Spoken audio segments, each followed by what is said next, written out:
Wow! You know, nakita natin yung himala ni Lord last Sunday. Look, Ate Lydia is there already. Gumaganda na si Ate Lydia. Wow! Ang bilis na niyang tumayo. Pumunta ako sa kanila ng Tuesday. Nung pumunta ako sa kanila ng Tuesday, it was Tuesday or Wednesday. Pumunta ako sa kanila, Tuesday pala. Pumunta ako sa kanila ng Tuesday at nakita ko sa Ate Lydia, mabilis na siyang maglakad. And then, nag-Bible study, mayroong nag-Bible study sa kanila ng Thursday, at ang balita sa akin, si Ate Lydia first time lumabas sa bahay nila, nag-exercise na sa kalsada. At sinabi, nung Thursday sa akin, Pastora, babalik si Ate Lydia at kasama si Kuya Macario. And Kuya Macario is there. Is it God good? Wow! Glory! Gumaganda si Ate Lydia. Oh, liwanag. Tayo, Ate Lydia. Tayo. Look her face. Look her face. Wow. Faith works all the time. Ang ganda nakita natin yung demonstration ni Lord. Amen. Hallelujah. God is good and believe for more today. It's according to your faith. Amen. It's according to your faith. It's not God. It's according to our faith. Hallelujah. God is faithful. If you believe, you receive, because faith is like a hand that will reach out. Everything what you need is according to our faith. Amen.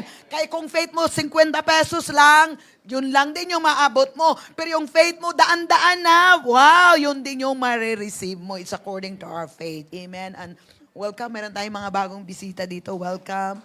Praise God. God is good. Ate Casey, welcome. Hallelujah. End times na talaga. Nagbabalik ka na. Praise God.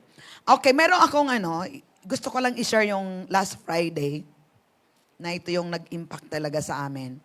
Isaiah 12, before ako magpupunta sa Isaiah 12 verse 2 sa easy translation natin. Hallelujah. Listen. Makinig. God is the one who saves me. If you are saved, it is God who saved us, not our works.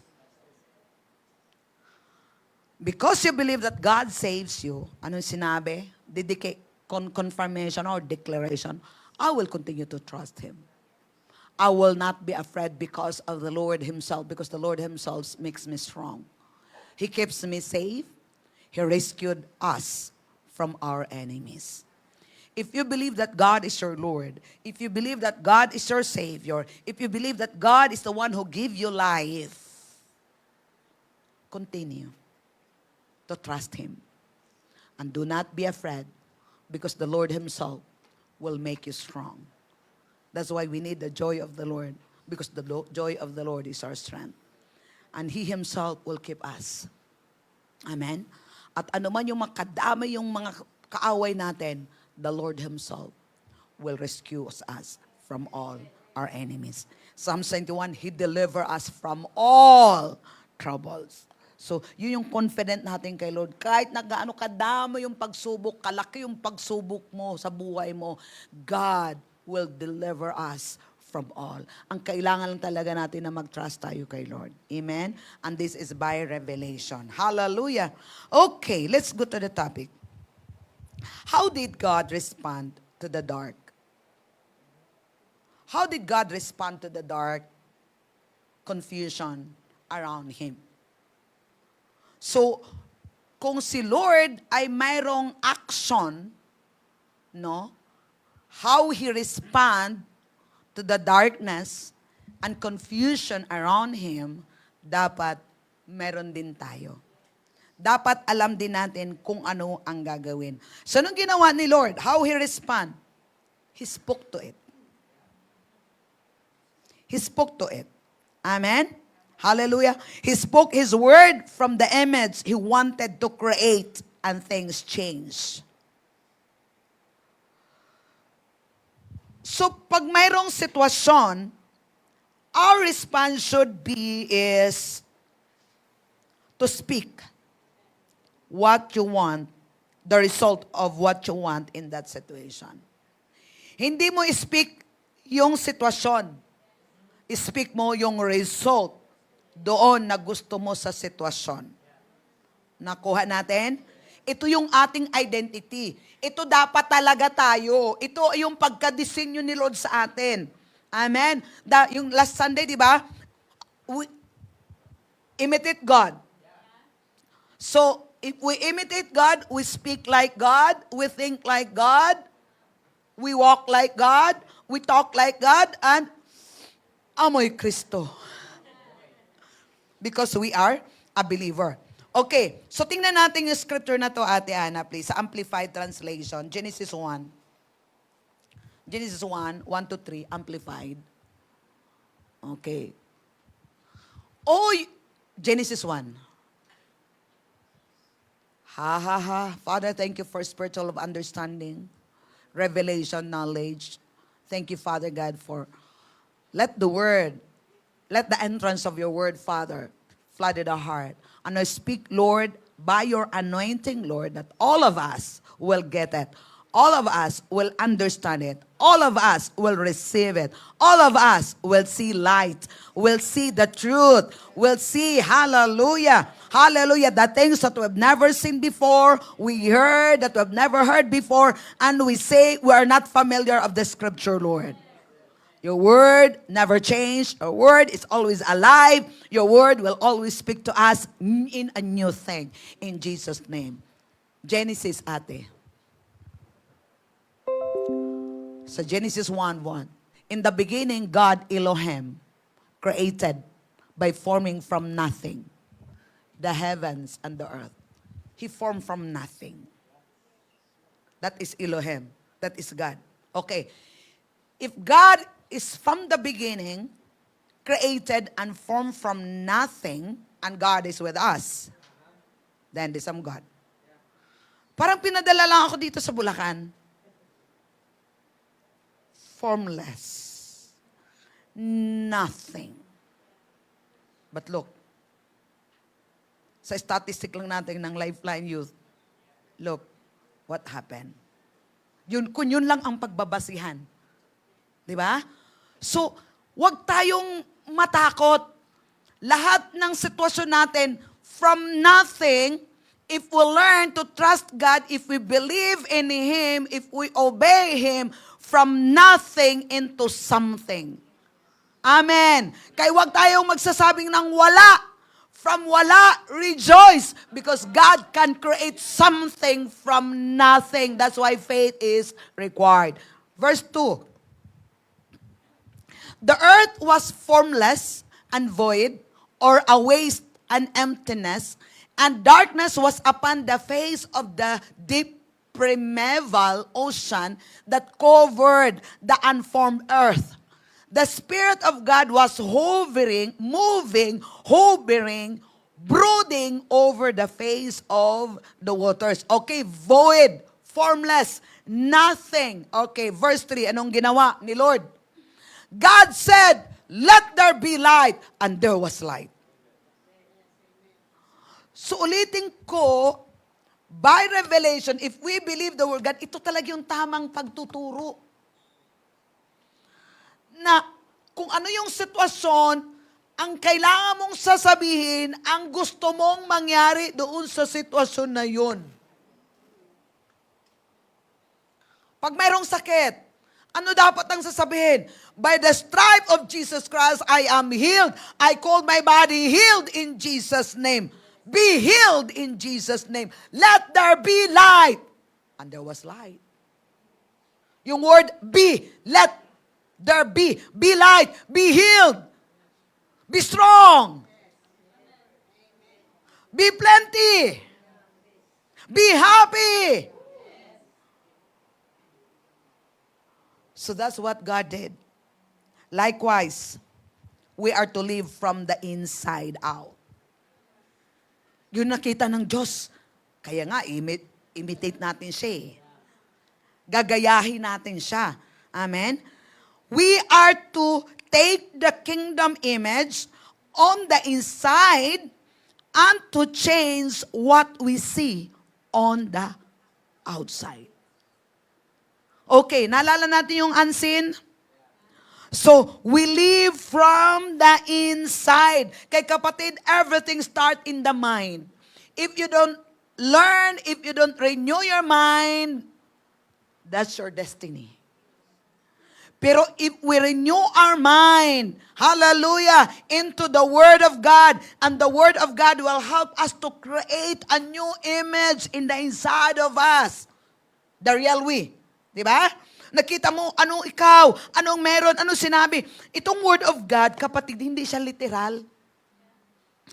Itong Word of God, buhay ito na magkikreate siya ng paint, magpipicture siya doon ng image sa loob mo. Nung sinabi ng Bible, ay pinagaling na ako ng Panginoon. Yes, Lord, I agree with you. By your stripe, I am healed. Kaya wag mong titingnan, na-renew na yung mind mo, in the natural, mayroon kang sitwasyon na hindi maganda. But you see in the inside, according to the Word of God, that there's good. Hallelujah. And then, anong gagawin mo?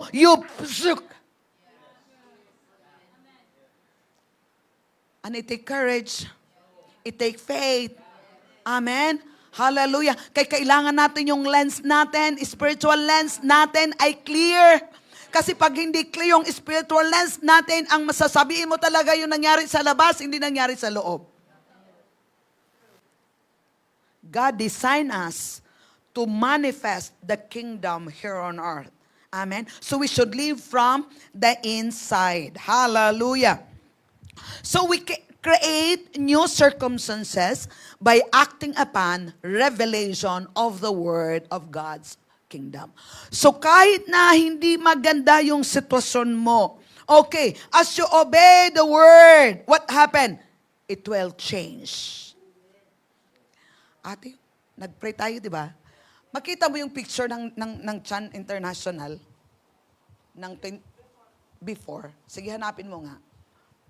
Wala akong nakita. This is an illustration. I'm not boasting, but this is an illustration. Tingnan mo yun. First Sunday. Unang punta ko dito sa loob. Meron ba akong nakita? Formless. Pero along the way, tuloy lang, ang layo na. So kapatid, ito yun. Huwag tayong mananatili dito sa old picture. Huwag tayong mananatili dito sa luma. Bakit? You can create a new good things. As our inner man being renewed. What happened? Now the situation will be changed. Now the condition will be changed because your thought has been changing because there's something new image. And they said, you see a new perspective. Nakikita ko ba? Ito, hindi ko siya nakikita. Pero the way. Nakikita ko ba niyang ganun yung statistic ngayon ng youth? Hindi. Narinig ko lang yun. Wala ako nakikitang picture. Nung Sabado lang, Friday ba yun, kuya? Friday ba yun? May na-message ko yun ng ano? Jason, Friday, Thursday. Yung statistics. Thursday lang. At wala yung nangyari. So ito yung plano ni Lord. Wala kang makikita. Gawin mo lang anong pinapagawa ni Lord sa buhay mo. Then along the way, makikita paglingon mo. Ayun pala. May result. Hindi yung ginagawa mo yung gusto mo mangyari. Paglingon mo, sabi mo anong nangyari. Wala ko rin nakikita. At the end of the day, zero. Why? Because God is not there. But if you walk with God, do what God called you to do. Paglingo mo, wow! May nangyari. So you're not wasting your time. You're not wasting your energy. You're not wasting your resources because there is a result. And praise God, ano pa? Mayroon kang eternal reward. Oh, hallelujah! Tandaan natin, ang reward dito sa mundo ay temporary lang. The reward that dapat kailangan nating pag-iigian, inspired natin, is yung reward sa langit na hindi mawawala. Amen. You enjoy the reward here on earth, and you will enjoy the reward in heaven. Hallelujah. Praise God. So, what is on the outside? The five senses. Taste, feel, yung naisip mo, yung naramdaman mo, that is flesh. At sinabi ng Romans, if we are led by the flesh, death. But if we are led by the Spirit, life. Kaya dapat, sure tayo, Lord. Di bali lang slowly but surely. Slowly but surely. Amen. So, what is on the outside, the five physical senses must bow to the greater reality of the kingdom image from the Word of God on the inside. Ano mang nangyari dito sa labas, hallelujah, that outside will bow down on what in your inside. That's why every knee will bow down, every tongue, every knee will bow down in the name of Jesus. Kung wala kang ganong authority, wala kang ganong word, walang nagtuturo sa'yo, paano mo malalaman? Di malam. God who commanded light to shine out of darkness has also shone in our hearts through the revelation of the Word of God. Tingnan natin sa 2 Corinthians 4, verse 6. Praise the Lord. Andiyan pa si Nanay Mary. The Alpha and the Omega. Andiyan pa si Ate Pong, the Alpha and the Omega. For God who said, let light shine out of darkness. You shine. Walang ilaw nakatago. Let shine darkness. Shine out of darkness is the one who has shone in our hearts to give us the light of the knowledge of the glory and majesty of God clearly revealed in the face of Christ. Sa New King James Version, Ate Ana, please. Ha ha ha. For it is God who commanded light to shine out of darkness, who has shone in our hearts to give the light of the knowledge of the glory of God in the face of Jesus Christ. We are the light and salt. Amen. Who is that light? Jesus is the light. Without Jesus, no light. Hallelujah. That's darkness. Amen. At ang kagandahan, because when the light comes, automatic yun, yung darkness flee. Darkness cannot supersede the light. Amen. Hallelujah. Praise God. Kaya kailangan natin ng light. Kaya pag medyo mayroong darkness sa buhay natin, yung blurred, confused ka. Ano yung sign ng nasa darkness ka? Confused? Fear? No clarity? So you are in the realm. Walang light. So nung kailangan dapat natin gagawin? Go to Jesus. Go to the Word of God. Because when the light comes in, that is the revelation of the Word of God. When the revelation comes, light comes, then darkness flee. Doubt flee. Worry flee. Cares flee. Fear flee. Fear flee. Kasi nga, wala na siya sa darkness. Amen? Nagliliwanag tayo. Pero minsan, ini-ignore natin. Ini-enjoy. So the light in our hearts always overcomes the darkness that is around us. Kaya kailangan talaga natin ng light. So paano? Check mo. Di ba, minsan, pag walang ilaw, ano kayo nangyari sa Meralco? Tatawag ko sa kapitbahay, sisend ko sa kapitbahay. Mayroon bang ilaw? Kasi sabihin mo, baka ikaw lang yung walang ilaw, di ba? May ilaw po kayo. Tapos sa GC ko agad, mayroong ilaw. Ay, may ilaw pala. Wala palang ilaw. Pero magtataka ka kung ikaw lang. Walang ilaw. Napansin mo? Kung wala kang ilaw, may gagawin ka rin. Ano kayo nangyayari? Pupunta ka doon sa, ano ba yun? Fuse mo sa, ano pa tawag nun? Breaker. Punta ka sa breaker. Anong nangyari ito? Hindi mo pa rin makuha. Tatawag mo si Kuya Doming. So, mayroon kang gagawin. Dapat spiritually ganun tayo. Pag mayroong mga sitwasyon sa buhay natin, hindi natin maintindihan maliwanag, hindi maliwanag, mayroong confusion, mayroong fear, maghanap ka. I-search mo yun ano nangyari. Ba't wala akong liwanag dito? Kasi pag ignore mo lang yon, talo ka. Nakuha natin. This is how we live spiritually. Na huwag nating i-ignore. If there's something mukhang blur dito, ba't may tug-tug-tug dito? Ano kaya ito nung dito? I-search mo kaagad. Huwag mong babayaan. Kasi pag napababayaan mo, maghawa-hawa na yun. COVID daw. Spiritual COVID. Puro na may mga symptoms. Sabi mo, I'm redeemed. Ate, pakitingin nga sa John 1. EMPC, please. EMPC ako. John 1, verse 1. Tingnan natin ha. Kaya totoo lang, ay nako Lord, huwag talaga natin i-complicate yung buhay natin kung meron kang Bible. Sino ba yung may Bible sa mga bahay? Social na kasi ngayon, hindi na kayo nagdadala ng Bible sa church. Sino may Bible dito? Bigyan ko ng piso isa. Praise the Lord, marami kong pisong pagbibigyan ngayon.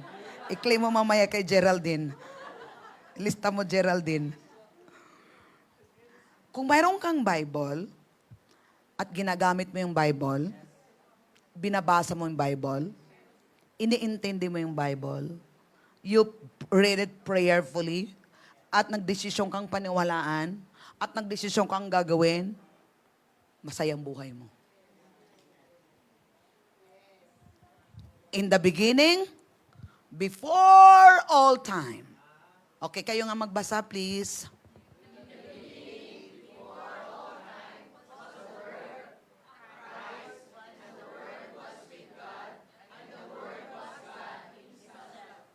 Oh. Si Christ daw eh. Kaya kung wala kang word, wala kang Christ. Wala kang word, wala kang God Himself. O ngayon, imagine mo. Tapos nabubuhay ka sa mundong ito. Di ba? Parang ikaw yung taong kulang sa oxygen. Kasi walang word. Walang Christ. Yung Word of God, God Himself. So kung meron kang Word, meron kang God. Kung wala kang Word, wala kang God. Kaya nung buhay mo, talaga. Buhay ka, ano na. Kailangan ng oxygen. Kasi walang buhay. Tingnan natin sa verse 5, ate, please. Praise God. Yung mga bago dito, thank you. You're in the right place and the right people with doing the right thing. God will give you light. Verse 5, ate. Woo. And the light shines on the darkness, for the darkness has never overpowered it. Put it out or absorb it or appropriated it.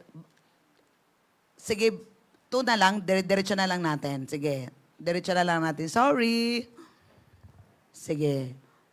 Para hindi tayo patalon-talon for the sake na sa mga bago. Verse 2 ate, verse 2. Hanggang 5.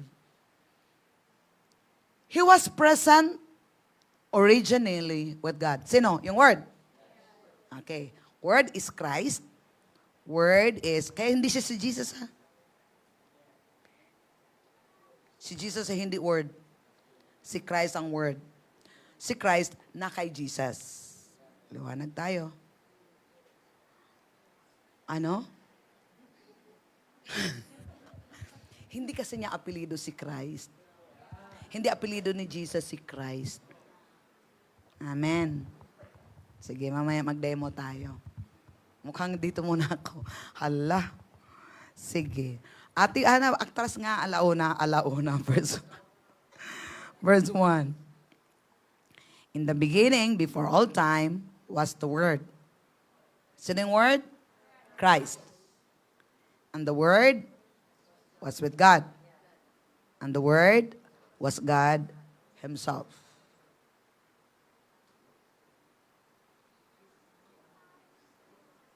Okay. Si Jesus wala na dito, di ba? Wala na si Jesus. Okay. Kasi si Jesus, yung Word. At yung Word, ay si Christ yung Word. At yung Christ na Word ay naging tao. Yun si Jesus.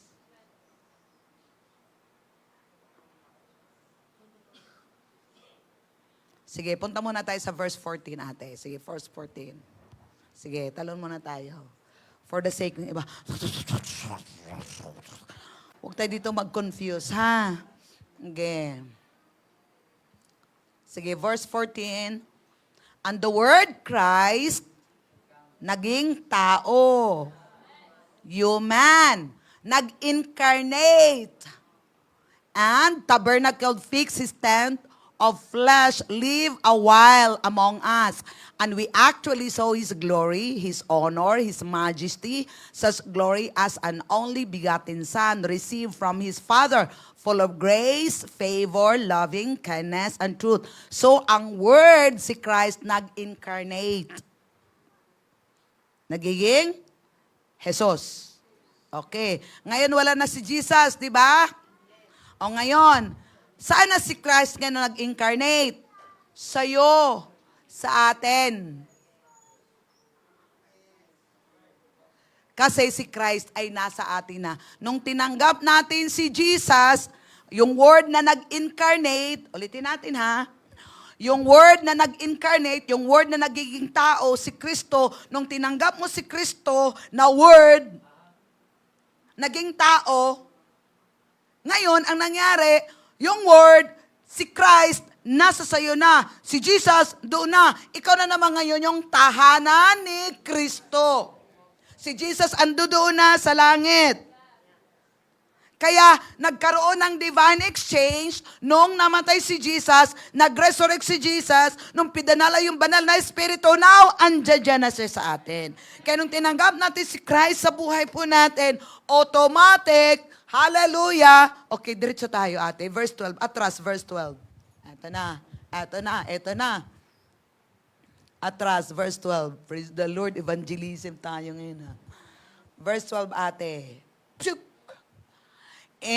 But as many as did receive and welcome Him. Sino yon? Si Jesus.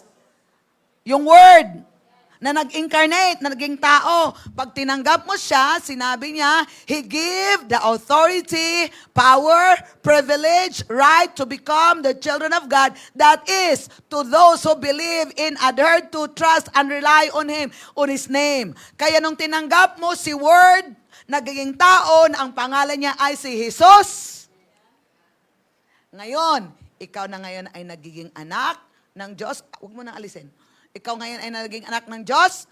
At pagkatapos, meron ka ng authority, meron ka ng privilege, right, to become Diyos. Kaya anak ka na ng Diyos.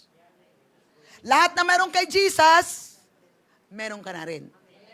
Kaya meron ka ng Daddy God, Abba, Father.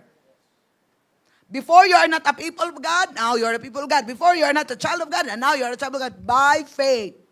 Through receiving Jesus Christ as our Lord and Savior. Through receiving the Word. Ngayon, sana yung Word? Sana si Christ? Nasa sayo na. Kaya meron kang power. Kaya kung wala kang Kristo, wala kang Word, powerless ka.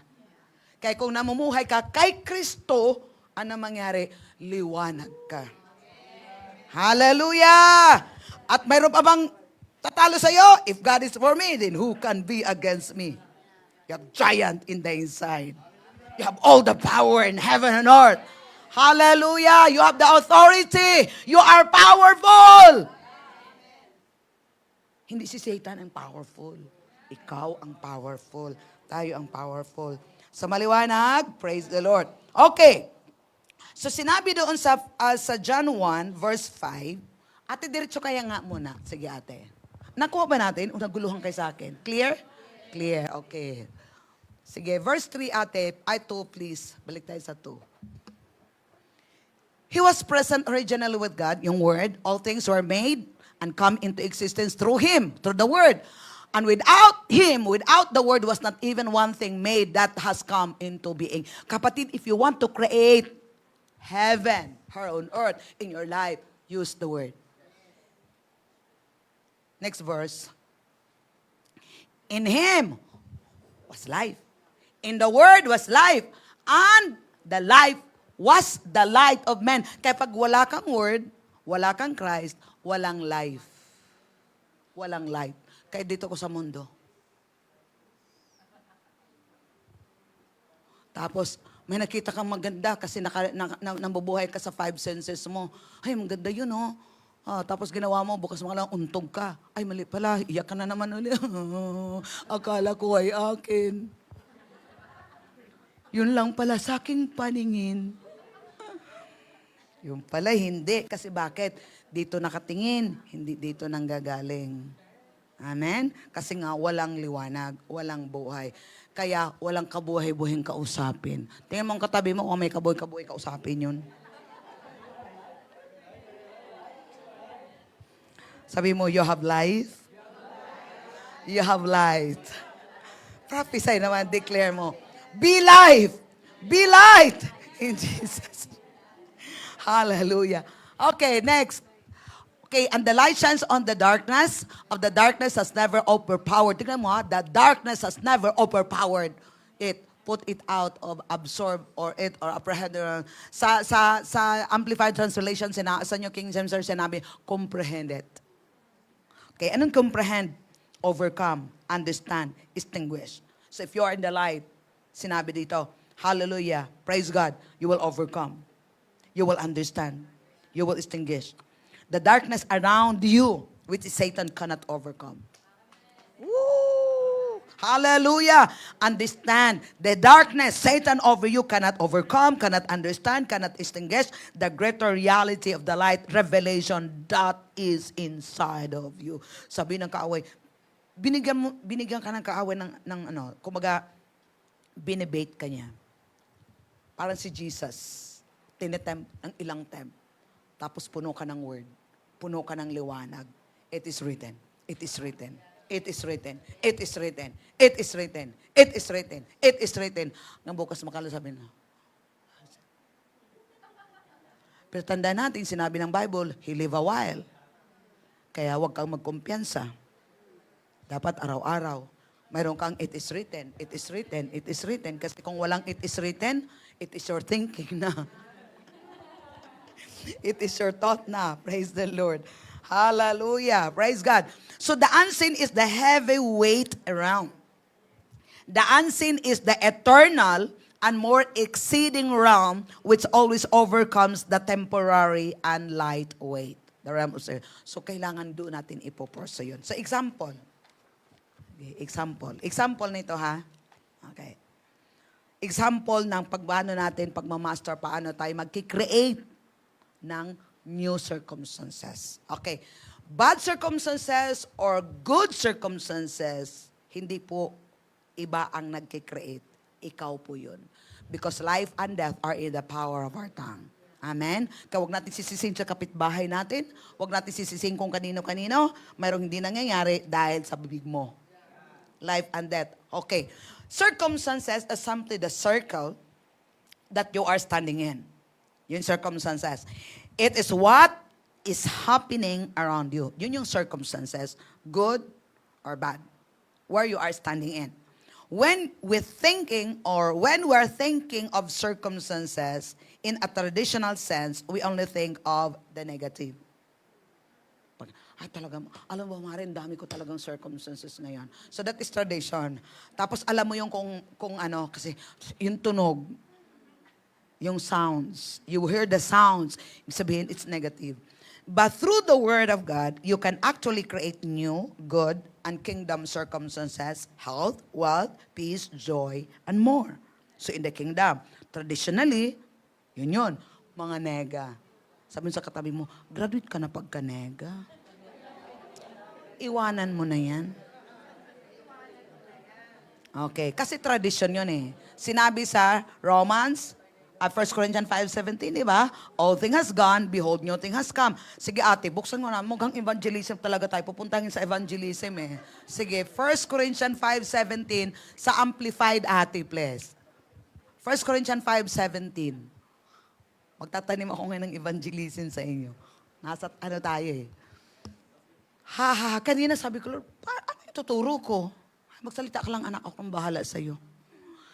Therefore, if anyone is in Christ, therefore, if is anyone in the Word, maliwanag. Maliwanag na po ba? Si Christ, nagdugtong na? Huwag mong hiwalayin si Lord, si Christ at saka yung Word. So therefore, if anyone is in Christ, in the Word, that is grafted in, joined to Him, by faith in Him as Savior, He is a new creature, reborn and renewed by the Holy Spirit. The old things, the previous moral,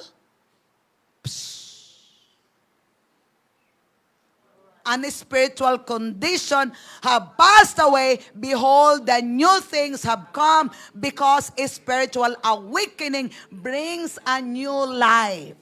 Kaya pag tinanggap mo na ang Word, which is si Kristo, ngayon na engraft ka na sa Kanya, pinag-iisa ka na, lahat ng nega mo, dapat wala na.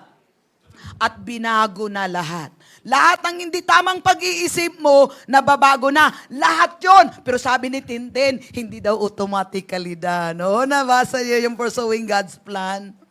Hindi siya automatically done. Pero yun talaga yung nangyari. Mayroong divine exchange na nangyayari. Hallelujah. Hindi siya automatically done, pero that's what you have already. Amen? That's why we need the Word of God. We need the preaching of the Word of God. Dahil pag nakikinig tayo sa preaching ng Word of God, nababasa natin, nakikita natin what happened. Yung mind natin unti-unting nare-renewed. Hallelujah. Nagdi-detox siya, na-cleanse siya, tapos yung ating spiritual blindness, unti-unti nang u-open, unti nang reveal. Unti-unti tayong nababago. Amen? So we can create a new circumstances. Okay, for example, Romans 12:21. Sige. Example to. Are you ready for the examples? Yes. Okay. Romans 12:21 ate. Do not be overcome and conquered by evil, but overcome evil with good. Ngayon, inaway ka ng kapitbahay mo.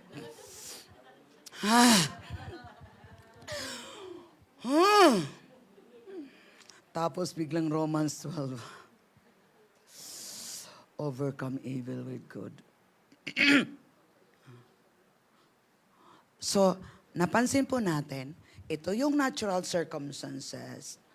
But you see in the inside, the new image, the Word of God said, Christ said, because the Word is Christ.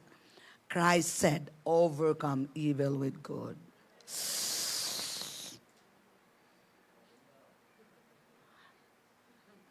And now, what happened?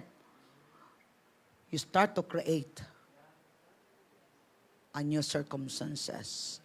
Dati, kung wala lang ako kay Kristo, papanatan kita.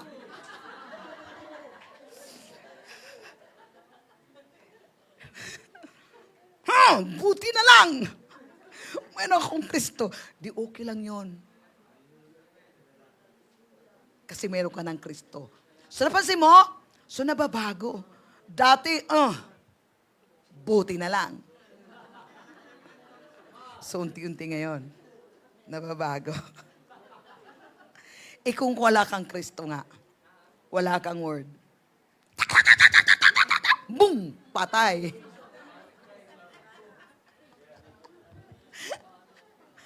So we can create, di ba? Oh, yung aking best friend dito sa katabi, alam ko eh. Love your neighbor. Pray those who persecute you. So what happened? It helps me. I'm not affected. Pero pag kausap yung mga kapitbahay, galit na galit. Ako ngayon, light. Okay lang yan. Hayaan mo kasi, yun naman, masaya sila sa ganun, di, hayaan mo na yun. Pero kung wala ako, oo nga. Gets? Di ba? So walang apoy. So now you start to create a new circumstances. So hindi na pattern nila, but now you create another atmosphere. Amen? Na hindi ka ng apoy. Buti na lang mayroon kang Kristo. Buti na lang. Oh, alam mo na, may Kristo ka, mayroon kang Word. Kaya nagawa mo. Okay. Ito, another example. Sabi mo, another pa, Pastora. Okay, Luke 6:38. Tingnan natin. Okay, basa nga.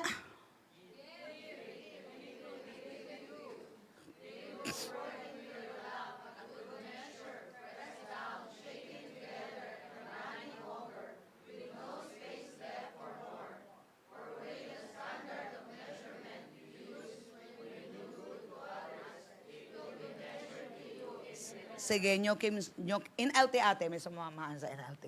Okay. 20 minutes na lang daw, sige. Basa.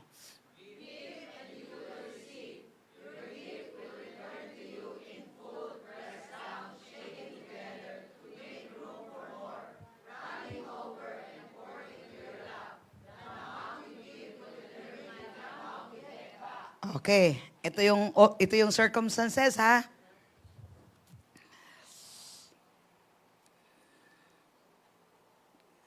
Give na naman. Pangamot ka. Give na naman. Kaya nga, kung pumunta sa church eh. Give na naman. Pero, mayroon kang Luke 16:38. Hindi ka nakatingin sa give. Lumampas ka doon sa kama. Oh. Hindi ka nakatutok doon lang sa 4 na liters.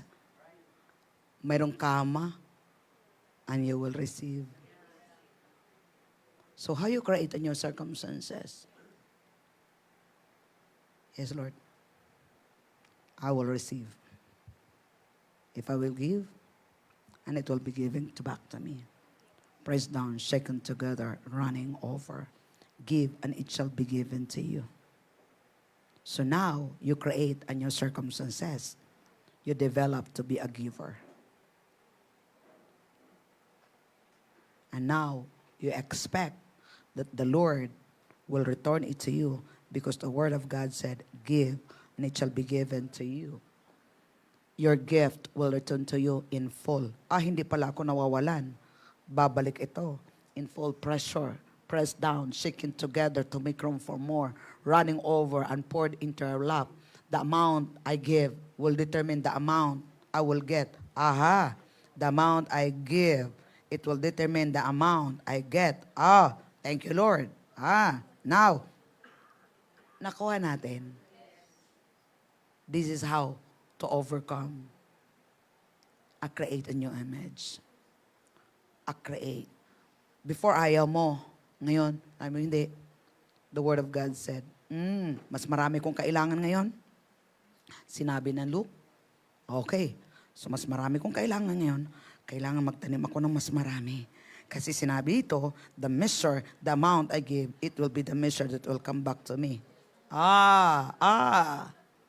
Praise the Lord. Praise the Lord. So hindi ka na ngayon nakatingin doon sa wala. Nakatingin ka na ngayon sa meron. Nakuha natin. Kasi ang isip natin nakatingin tayo sa wala. Merong word. Ito sinabi ng word. So ngayon pag nagbibigay ako, hindi na ako nakatingin dito sa wala. Nakatingin ako sa meron kasi nagbibigay ako. Get? Praise God. Lord, thank you. Dagdagan pa sa Colossians, sinabi doon, and He will give gifts to the sower. Oh, Lord, thank you for the seed to sow. In Jesus' name. Is it automatically done? Hindi. But we need to practice it. Amen? We need to put a picture, build a new picture in the inside. Okay, the more na wala ako, kaya pala wala ako kasi hindi ako nagbibigay. Ang tanong, bakit nga hindi ako nagbibigay? Darkness. Then, go to the light. And the light will help you to see. Okay? Okay, another. Are you still pa? Okay pa? 2 Corinthians 6:9-7. 2 Corinthians 9, 6-7. Sige, bilis-bilisan na natin ata. 15 minutes na lang daw. Okay. 2 Corinthians 9. Creating a new, mastering and creating a new circumstances. Okay, so kailangan nating imamaster. Sabihin, imamaster, ipapractice natin. Pag-aralan natin para mamaster. Remember, okay, verse 6, Remember this, a farmer who plants only a few seeds will get small crops, but the one who plants generously will get a generous crops. Next, you must each decide in your heart how much to give. Hindi pala, napipilitan. Ako pala magdesisyon. Okay? So, by choice yon. And don't give reluctantly or in response to pressure, for God loves a person who give cheerfully. So, anong gagawin natin dito? Okay, ate, pwedeng maisa sila. Maisa. Remember this, a farmer who plants only a few seeds will get a small crop. Kaya nagtataka ka, bakit ko lang increase? Kasi, kukunti lang yung tinatanim, hindi ka nga nagtanim talaga eh. Paano ka mag-harvest? Diba? But the one who plants generously will get a generous crop. You must each decide in your heart how much you give. So ipagpipray mo yon. I-ask mo kay Lord how much you give. And don't give reluctantly or in response to pressure, for God loves a person who gives. So, ang gagawin natin dito para ma-master natin, no, kung ano lang yung kaya mong ibigay na masaya ka, start from there. And be consistent. Kasi mayroong power ng consistency. Then along the way, you are not satisfied of that amount, now mag-demand ka na ngayon ng increase. Paunti-unti. Sige, yun naman. Consistent ka lang doon. Consistent ka lang doon. Tapos hindi ka naman uli satisfied. Tapos ito na, nagrema na. Nag-ano na dito sa loob. Nagliliwanag na talaga. Oo nga, paano ako mag-increase kung di talaga ako magbibigay ng marami? So, nangyari, tinutulungan ka na ngayon ng Holy Spirit to get more. Amen? Kasi ang ano niya is yung mag-trust talaga sa Kanya. So, parang itong word na to, binigay ni Lord sa atin kasi gusto niya mapangyari. Lord, it is written. Lord, sinabi mo dito. So, kaya pag ginawa mo yon, gagawin din ni Lord. I-fulfill din ni Lord yung pangako niya. Okay. So, another. Okay, sinabi dito, You will reap sparingly when you sow sparingly. You will reap bountifully when you sow bountifully. So it's up to you. That's why the Bible says, so let everyone give as a purpose in the heart. You determine what circumstance you want to create. You determine what circumstance you create in your finances. Pagdating sa finances, okay? Or anumang area. Alam mo, ang giving kasi, hindi lang kasi giving is pera. You can give your time. You can give your talent. Kasi nakafocus tayo sa pera. Invest your time.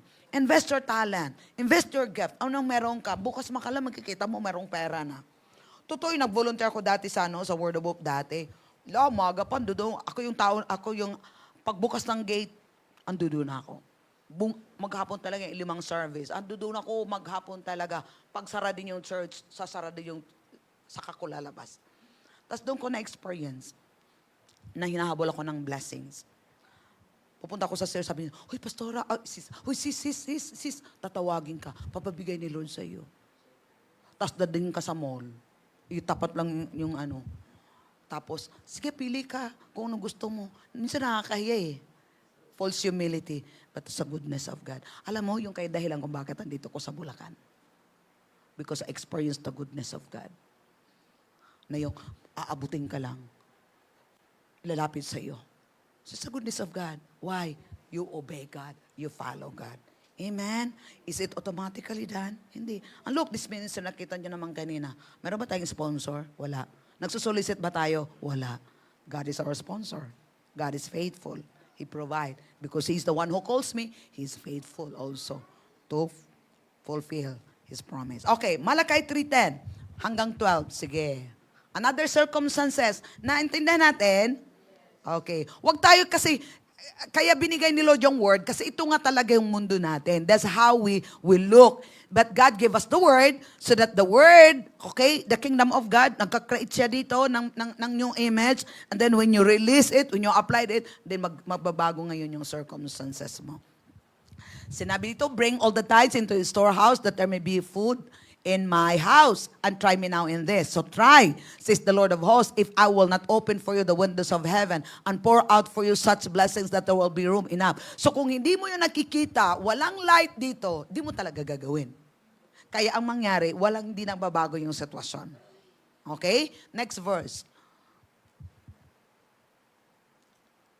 And I will rebuke the devourer for your sake, so that he will not destroy the fruit of your ground, nor shall your vine fail to bear fruit for you in the field, says the Lord of hosts. Next. And all nations will call you blessed, for you will be a delightful land, says the Lord. So, you can cause the windows of heaven to be opened. The devourer be rebuked, the nations call you blessed, and etc. So, as you tithe and give offering, you create the circumstance as you act upon revelation of the word. Kaya acting talaga upon the revelation. Amen? Kaya kung walang revelation yon, walang light, di ba? Walang rema ng word, ay hindi mo naman yon magagawa. Pero kung nagrarama na yung word sa iyo, nag-speak na sa iyo yung word, pag hindi mo ginagawa, and that is disobedience. And don't expect na mayroong mangyayaring maganda. Wala talaga. Because God needs our obedience. Kaya binigay yun yung word, nag-speak na yung word sa atin. Bakit siya nag-speak? Para gawin natin yun. Pag ginawa mo na yun, then the Lord will do His part also to fulfill what the Word of God said. Okay? Okay, another example. James 4, verse 7.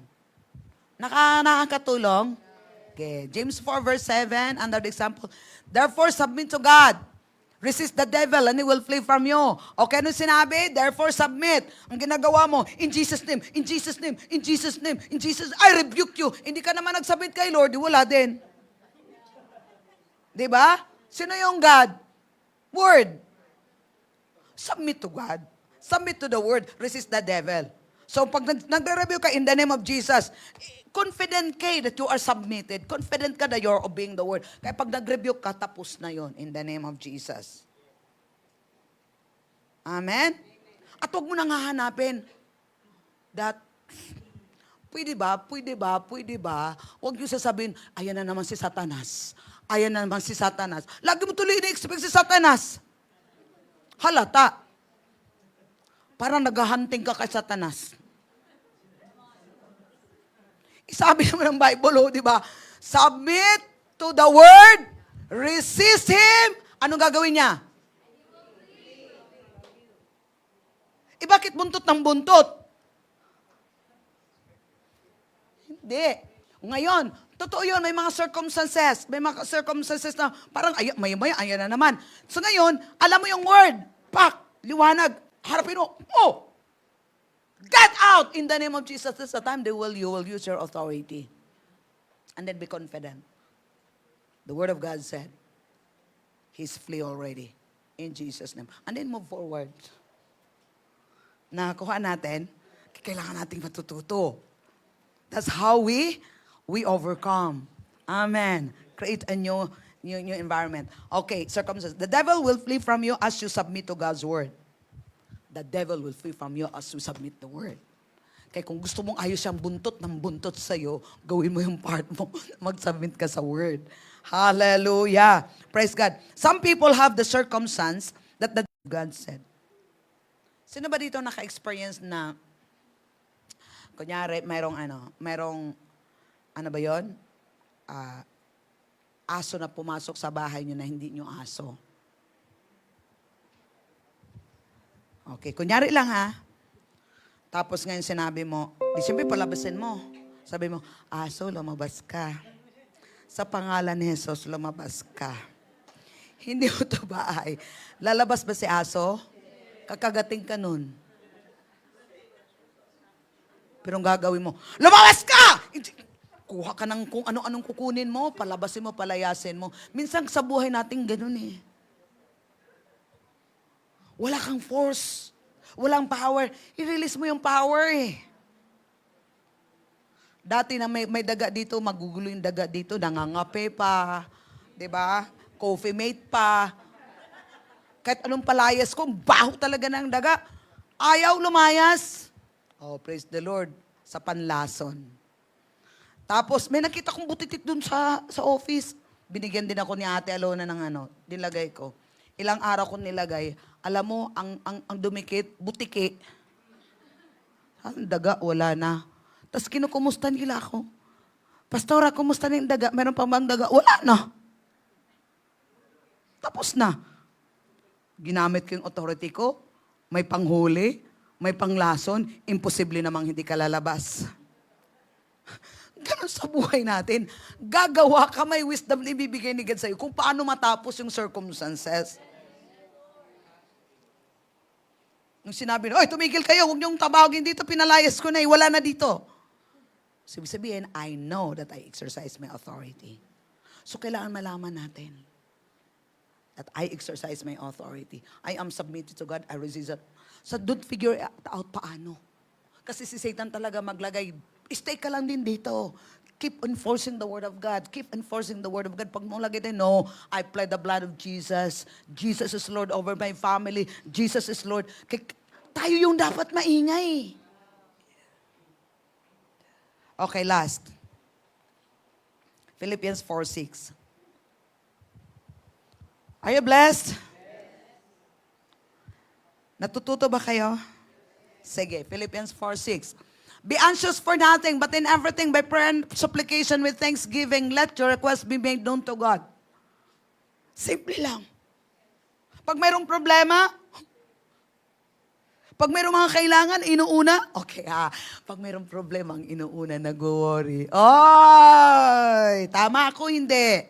So that is wrong, traditional circumstances. Okay?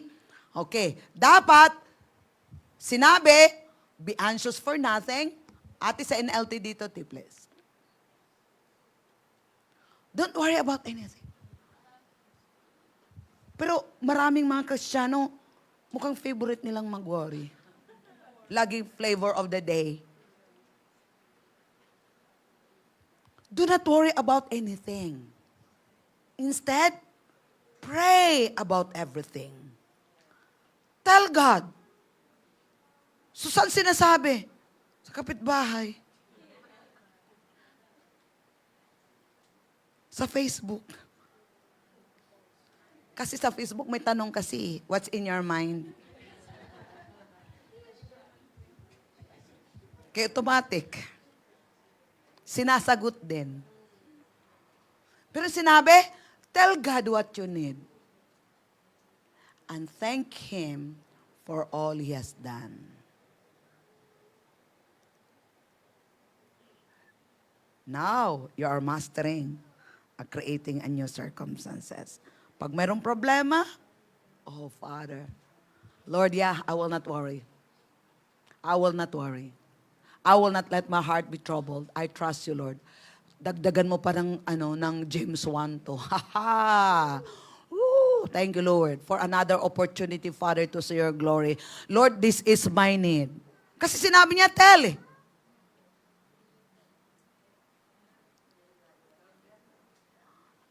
Ang tanong, nag-tell ba tayo kay Lord? Sinabi ba natin kay Lord yung mga need natin? Oo, alam ni Lord yung mga need natin. Pero kailangan nating magsalita. Ganun din sa mga magulang, yung mga bata, sa mga magulang. Anong gagawin ng mga anak? Nay, pahingi. Tay, pahingi. Kailangan nating magsabi ng totoo. Ano ba yung kailangan mo? At papasalamatan natin yung gawa ng Panginoon sa buhay po natin. Lord, salamat, Lord, ginawa mo yung dati. Lord, ginawa mo yung dati. Ginawa mo yung dati. Pero nangyari yung ginawa ng hindi maganda, yung naalala. Ang pinakahirap daw na arithmetic, sinasa libro, di ba? Pinakamahirap daw na arithmetic, yung i-count yung blessing ni Lord.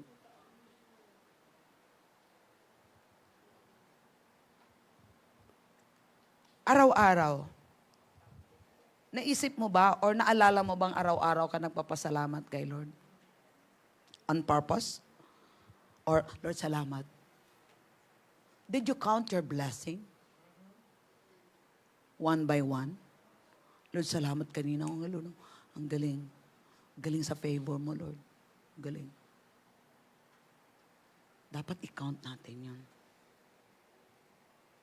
So the peace of God will guard your heart and minds. That is the circumstance you can create as you refuse to anxious and rather than make your specific request known to God in prayer. So most of us have reigning moments rather than reigning lifestyle. But we are growing up and learning to live from what we believe on the inside rather than from what we see on the outside. As we do, we will begin to create more and more kingdom circumstances. So it's not automatically done. Kaya kailangan natin i-practice one at a time. Amen? Kung anong ni-reveal ni God sa atin ngayon, i-practice lang natin kasi hindi siya automatically done. Okay, meron akong testimony. Yung aking sasakyan, 2016 yun, wala talagang plate number. Tapos, ang dami nang nangyari. Tapos, syempre, yung mga mababalitaan ko, na in the name of Jesus, I cast. So, one time talaga, dito sa prayer, sabi ko, Lord, I cast my care doon sa plate number in the name of Jesus. Lord, hindi ko alam kung anong gagawin. I cast all my care, Lord God, thank you. And I release your ministering angel, Lord God, to work. Hallelujah. Bring the plate number here in the name of Jesus, Lord. I don't know, but you know, Lord God, in the name of Jesus. Tapos pag sumasagi dito sa isip ko, oh, thank you, Lord God.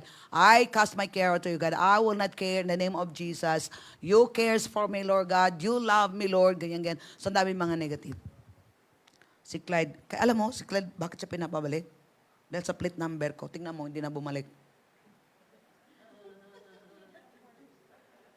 Tapos pumunta tayo sa papa mo, di ba? Tapos nakita yung sasakyan ko. Kasi hindi kasi nanonood ng TV. Sabi niya, Pastora, yung maalarma ka ng plate number mo, Pastora. Hanggang August na lang, September. Hanggang August yung Pastora, wala pang plate number. Tagal ko nang hinahanap yun, wala talaga eh. Mahirap. Kasi kung kanina yan. Tapos sabi niya, kailangan i-trace mo yun, Pastora. May Jason. Sabi ko, pero wisdom. Pumunta ako. Tapos yung kapatid ko, may contact siya sa Pagadian. Kasi iwan ko kung saan niya nagagali yung lupalop yung sasakyan na yun eh. Pagkatapos, ang nangyari, sabi ng kapatid ko, nandoon na daw yun sa dealer. Ganito, saan ko naman hahanap yung dealer na yun? So, wisdom. Pray. Pero tagal ko na. I cast all my cares, Lord, and I release your ministering angel. Thank you for the wisdom. Wisdom lang hinahanap ko. Pumunta ako sa tungko. Pinapakita ko yung OR ko. Sabi ko, saan ko to? Paano? Pwede ba humingi ng tulong kung anong gagawin ko dito? Sabi niya, punta ka ng Muson, o kaya punta ka na lang sa main office ng LTO. Di punta sa main LTO, dala ko yung mga documents ko. So pagdating doon sa LTO, sabi ng ma'am, kailangan mo tong online, ipa-appoint, may appointment. Di umuwi ako. Hindi naman ako marunong mag-online. O Kuya Jason, titinulong ko ni Kuya Jason, mga ina-upload yung mga documents. Eto na. May dumating na, nakapasok na, tuwa na kami, nakapasok na. Nung dumating, maling plate number sa motor. Tungtuwa na ako. Mali pala eh. Di punta naman ako sa LTO.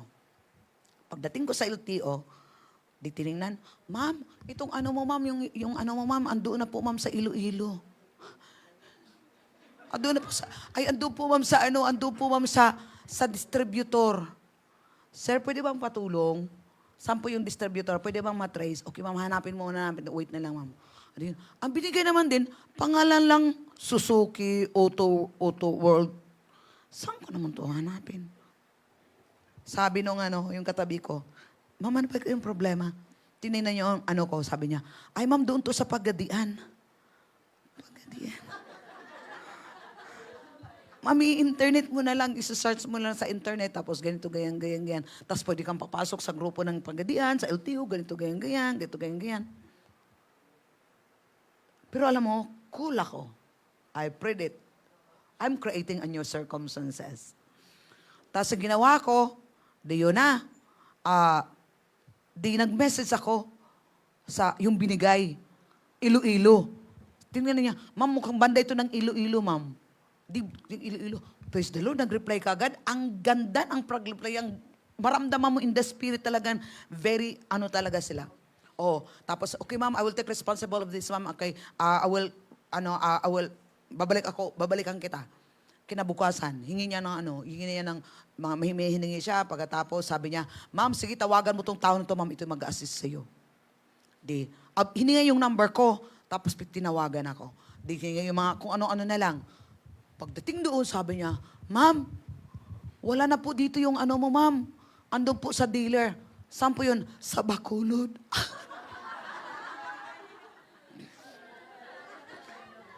Layo. Ma'am, bigyan kita ng number, ma'am. Kausapin mo na lang, tawagan mo na lang to, ma'am. Kung wala, kung nasa old pa, talaga namang gera. Pagkatapos di yun, di tinawagan ko. Hindi pa niya maano kasi yung signal, di kinabukasan. Kung ano nang text ko, ma'am, ganito, ganyan, ganyan. Tapos nung tinawag ko, sabi niya, yung sa LTO, sabi ko sa loob-loob ko, hi, praise the Lord, alam na pala niya. Kasi so siguro mayroong contact na sila, tinitrace yun. Di kinabukasan, tinawagan ko uli. Tapos yung tinawagan ko, sabi niya, ma'am, ano ba yung pangalan ng ma'am? Ma'am, yung pangalan mo, yung plate number mo, ma'am, na-late ka lang, ma'am. Kasi nung September 1, ma'am, binalik na po sa LTO Iloilo. Sabi ko, ma'am, pwede ba talaga ng tulong, ma'am? Hindi ko na kasi talaga alam nang gagawin dito, ma'am eh. Sabi niya, okay lang, ma'am. Meron kaming contact doon, ma'am. Siya yung siya, bigyan kita ng number, kausapin mo siya kasi yun yung mag-aayos doon, maghahanap doon sa LTO kasi doon na sa LTO. Tapos, ma'am, ang pangalan, ma'am, ng original talaga ng sasakyan mo, si ganito, ganito, ganyan, ganyan. Tapos, sasabihin mo na Suzuki kasi pa, nakabox na po kasi yun, ma'am. Ang dami po kasing box na binalik na sa kanila, ma'am. Di tinawagan ko naman si Sir uli, yung Iloilo. LTO, Sir, ganito, ganyan, ganyan, Sir, ganyan. Sir, pwede mo ba akong matulungan, Sir? Sabi niya na, sige, okay daw. Okay daw. Alam mo, 3 days, dumating si plate number. Sir, anong kailangan? Sabi ko, okay, nakita niyo. Ma'am, ito na ma'am, nakita ko na ma'am yung nakita ko na yung plate, pinipicturean niya, ganyan. Nakita ko na ma'am. Tapos, sir, anong gagawin natin, sir? Paano yung makarating dito? Sige ma'am, i-LBC ko na lang ma'am. Sir, paano yung bayad, sir? Sabi niya, i-LBC ko ma'am, tapos picturean ko ma'am, isend mo na lang sa akin ma'am, i-refund mo na lang ako. And that's the favor of the Lord. Binigyan ko ng 1,000. Tuwang-tuwa. Pero it takes years. Pero ang ginawa ko, Philippians 4:6. Kahit nasaan ka ligaw-ligawin, the Lord will help you, the right people. Maramdaman yung spirit nila is help from the Lord. And praise the Lord. Malaya na. Eto na naman.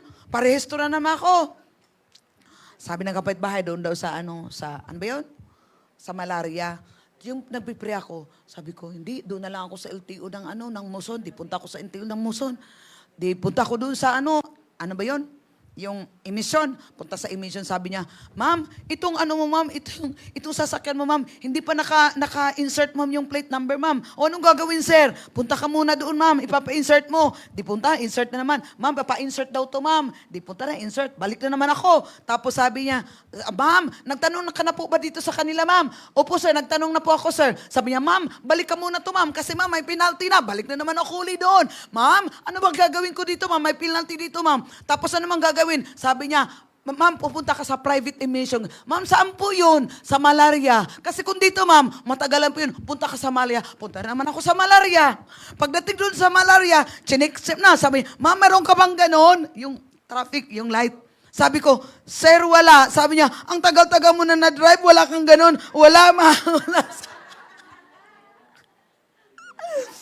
Tapos sabi ko, sir, ano bang gagawin? Alam naman, sir, saan ako bibili na, sir? So, wag ka nang bibili, bigyan mo na lang kami. Magkano ba, sir? Bahala ka na. O binigay, sir, 300, okay na po ba yun? Okay na kami ng bahala doon. Di pupunta na ako. O ma'am, pagkatapos, ma'am, nung gagawin dito, ma'am, magkano ang bayad? Di nakatipid ako ng 2,000. 4 years lagi ako napapatrabaho. Simple lang pala. Sabi ko, I am redeemed. Ito yung nagbabayad ako, 6,500, pinapatrabaho. Ang dali naman pala eh.